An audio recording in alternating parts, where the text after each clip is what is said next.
Salut les amis, coucou les petits loups. Alors, aujourd'hui je vais dans cette vidéo vous donner 9 conseils à suivre ou ne pas suivre. C'est selon. Je vais vous indiquer quelques bons et mauvais conseils reçus par les débutants. Je vais vous indiquer comment reconnaître un bon d'un mauvais conseil. En fait, un bon conseil, c'est tout simplement du bon sens. C'est quelque chose que l'on peut comprendre assez facilement, dès lors qu'on a deux neurones qui fonctionnent bien. Un mauvais conseil, c'est un conseil qui est un peu glauque et hermétique, qu'on ne comprend pas, même en réfléchissant longtemps là, sur le sujet. Je vous donne des exemples. Premièrement, se spécialiser pour devenir bon dans sa branche. Moi j'ai plusieurs branches et je pense pas être mauvais dans ces branches-là. Je fais du portrait, de la photo d'action, j'ai fait des photos de sport de combat par exemple, et je prenais au bon moment. J'ai pas besoin de 20 images par seconde pour faire mes photos, j'en faisais qu'une à la fois et ça allait très bien. Le paysage. J'ai quelques belles photos de paysages. Par contre, il y a un truc qui moi, c'est pas ma tasse de thé, c'est la photo de rue. Vous savez, les photos volées là qu'on fait discrètement avec un appareil posé sur le bide et on déclenche comme ça l'air de rien. C'est pas mon truc. C'est pas mon truc. Je pense que c'est pas mon truc définitivement. Par exemple. Donc si on me disait de me spécialiser dans la photo de rue, je ferais des photos dégueulasses. C'est plus que vraisemblable. Deuxième conseil, alors attention, ça va être un peu gratiné. Ne faire que du RAW. Alors c'est très souvent, je vous conseille dans mes vidéos de faire du RAW. Mais je m'adresse aux experts. Alors les débutants, pour les débutants, ou pour ceux qui, comme moi, viennent d'accueillir dans leur foyer un nouveau boîtier, je conseille très fortement le RAW et le JPEG. Pourquoi ? Tout simplement parce que le RAW permet d'avoir une certaine pérennité de ces fichiers. Un logiciel de chez Nikon saura toujours lire les RAW nouveaux et les RAW anciens. Et donc à un moment donné, ce qui est nouveau sera forcément ancien à un moment donné. Et le JPEG, parce que vous pouvez disposer très rapidement de vos photos et de les envoyer de suite à vos amis ou à pouvoir en profiter de suite. Actuellement, les fichiers RAW sont super complets. Les fichiers JPEG, de leur côté, sont pas mal non plus, avec moins de possibilités de réglage, mais quand même plus qu'à une certaine époque. Donc, mon conseil de bon père de famille ou de bon tonton, c'est faites du RAW et du JPEG, puisque maintenant, la plupart des boîtiers le permettent. Vous voyez, c'est pas compliqué. Je veux dire, c'est logique. On se dit, ah oui, le RAW, ça permet de faire des trucs, remonter la tonalité des ombres, plus. Un JPEG pourra le faire, mais dans une moindre mesure. Mais, conseil numéro 3, ouvrir son objectif à fond tout le temps. C'est pas la peine d'acheter une petite fortune, un Nikon 200 mm qui ouvre à 2 si c'est pour le fermer à 8, ou un 50 mm, un 4, f1.4 et le fermer à 8. C'est une perte d'argent. Oui, ok, d'accord, je comprends le principe, je vois là où on veut en venir. Mais ce qu'il faut savoir, c'est qu'un objectif est bon quand on ferme d'un ou deux crans. C'est-à-dire que si on est à 2, 3, 5, 4, 5, ou 3, 3, 2, 4, et là il sera excellentissime. Pour un objectif f1.4, eh bien ça va être d'ouverture à 2 par exemple, 2, 2, 5. On est d'accord ? Tout simplement parce que À pleine ouverture, eh bien, il peut y avoir plein d'aberrations, le soleil qui rentre, donc qui va vous décomposer la lumière, etc., etc. Conseil numéro 4, plus il y a de pixels, mieux c'est. Alors celle-là, c'est un argument commercial. Ouh! Une fois, j'ai entendu un vendeur qui avait étalé 4 ou 5 appareils photo compacts et le monsieur de demander quel est le meilleur. Le mec, il ne s'est pas démonté. Eh ben, vous voyez, là, cet appareil fait 1 méga 3 pixels. Celui-là, il en fait 3,5. Celui-là, il en fait 4,5. Et celui-là fait 6,3. Le monsieur, oui, qu'est-ce que vous me conseillez? Ben, le 6,3. Plus il y a de pixels, mieux c'est. À une certaine époque, on est bien d'accord. Mais maintenant, où on sort très couramment des 12, 20, 24 mégapixels, c'est amplement suffisant. C'est amplement suffisant. Je vois là, depuis quelque temps, depuis la génération du D750, je n'ai que des boîtiers qui font 24 mégapixels, mais on peut tirer des posters de 2 mètres de large. Et vous en tirez beaucoup, vous, des posters de 2 mètres de large? Alors c'est vrai qu'on peut agrandir, on peut recadrer. Bon, recadrer à ce niveau-là, il faut changer, hein, il faut faire autre chose, hein, il faut avoir une autre passion. Parce que si vous recadrez dans une photo de 2 mètres de large et que vous recadrez que 10 cm, là il va y avoir un souci quelque part. Hein. Non, on n'en a pas besoin. On peut recadrer un tout petit peu. Parce que on n'a pas vu que dans un coin, en haut, en bas, à droite, à gauche, il y a un truc qui détonne. Une poubelle, par exemple, alors que bon, on est en train de prendre une photo de la mariée.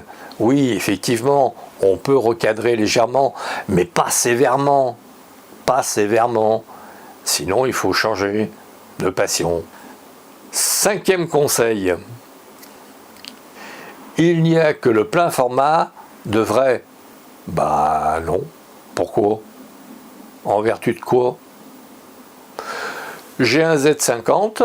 Dans une prochaine vidéo, je ferai un comparatif entre le Z50 et le Z6. Bah, les photos que j'ai faites au Z50 me paraissent très très bien. Et pourtant, ça fait plus de 50 ans que je fais de la photo. J'ai un œil un peu exercé quand même, quelque part. Je suis quand même un poil exigeant, bah, elles me paraissent très bien. Hein. Après, c'est vous qui voyez, hein. C'est votre porte-monnaie, hein. Pas le mien. 6. Le bruit photographique, c'est nul. Oh, on va dire que c'est moins qualitatif que la même photo sans bruit, c'est évident. C'est pour ça que je conseille toujours de prendre la sensibilité maximale divisée par 4 et là on a la sensibilité maximale à utiliser pour ne pas avoir de grain sur ces photos. Quand vous faites des photos à 6400, il fait déjà pas très clair, hein. Et pourtant on peut continuer à faire des photos qui seront un peu sombres, mais bon, s'il fait nuit, il fait nuit. Hein. Je veux dire que vous n'allez pas vouloir faire des photos comme si on était en plein jour. Ou alors à ce moment-là, vous achetez des spots et vous allumez des spots et des flèches en conséquence. 7.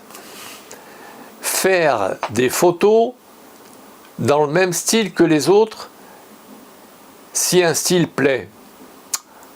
Ouais.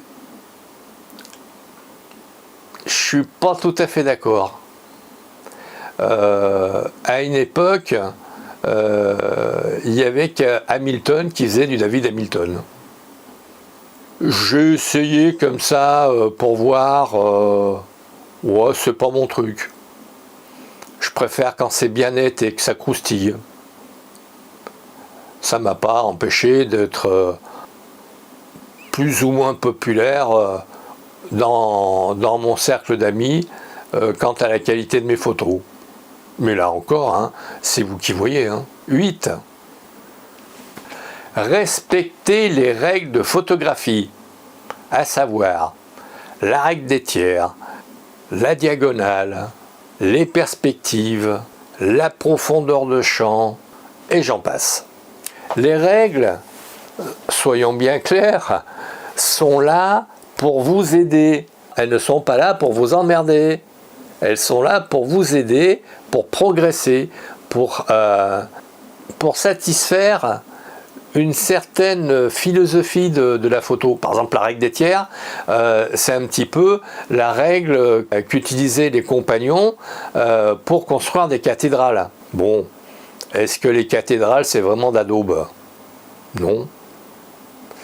Donc certaines fois, les règles ont du bon. Alors, on peut les transgresser, hein. On va dire, les règles sont faites pour être transgressées.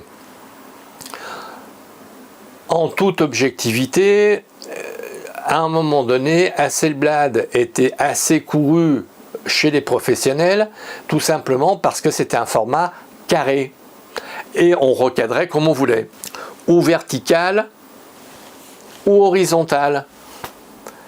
Et j'ai un vieil ami qui était prof en Belgique dans une école de photographie qui disait « photographier à l'horizontale parce que le champ de l'œil humain est à l'horizontale ».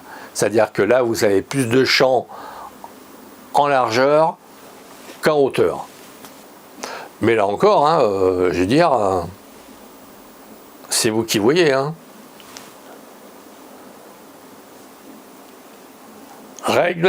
Règle numéro 9, ou conseil, il faut faire du manuel pour progresser. Non, sans rire. Moi, j'ai un conseil à vous donner, c'est de vous mettre en mode P et de tourner la molette vers la droite pour les nikonistes pour ouvrir votre diaphragme, pour être à pleine ouverture, et de tourner à gauche pour fermer l'objectif pour avoir le maximum de profondeur de champ.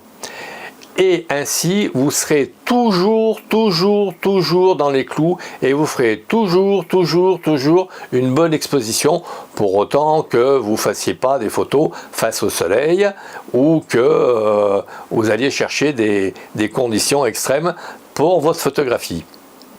Ceux qui vous conseillent le mode manuel vous disent, alors vous fermez d'un cran, vous vous mettez sur une vitesse et vous fermez d'un cran de plus en plus et vous regardez ce qui se passe. Oui, bon, ben d'accord, ok, mais quand vous vous mettez en mode manuel, vous ne savez pas ce que vous faites.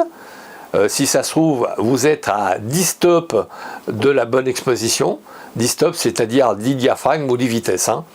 Vous êtes à 10 stops de la bonne exposition, alors qu'en mode programme, vous êtes forcément dans la bonne fourchette. Puisque le mode programme ne vous permettra pas de faire une mauvaise exposition. Certes, vous serez peut-être bloqué à un moment donné avec votre vitesse ou votre diaphragme, mais l'exposition sera bonne. Et là, vous verrez qu'effectivement, quand vous êtes à la pleine ouverture, votre sujet central est net et derrière, c'est flou. Et si vous êtes à f16, eh bien, votre sujet est net et l'arrière-plan est net aussi. Voilà. Sur ce, les amis, j'arrive à la fin de mes 9 conseils à suivre ou ne pas suivre. Les 9 conseils qu'un débutant reçoit en général. À vous de voir de quoi il en retourne, mais un bon conseil, c'est un conseil qui est de bon sens et que l'on comprend relativement facilement. Tout dernier conseil, si vous voulez réellement un conseil efficace, écrivez ou racontez votre procédure à quelqu'un. Mais si vous êtes tout seul à aimer la photo, écrivez votre procédure du style je mets du papier calque sur mon flash pour pas qu'il y ait une grosse tache sur le front de la personne, pour avoir des lumières chaudes et froides, pour avoir un bon mélange, etc. etc. Expliquez par exemple, vous voulez utiliser l'hyperfocale par exemple, vous voulez utiliser, je sais pas moi, la meilleure profondeur de champ possible. eh bien, expliquez comment vous faites. Et si vous arrivez à faire comprendre à la personne, ou si vous arrivez, vous, en vous relisant, à dire « Ah, mais ouais, c'est comme ça que ça se fait », eh bien, vous aurez tout compris. Voilà, c'était c'était pour moi le tout dernier conseil. Voilà les amis, si vous avez aimé, vous likez, vous partagez, vous vous abonnez, vous faites abonner, et puis à très vite.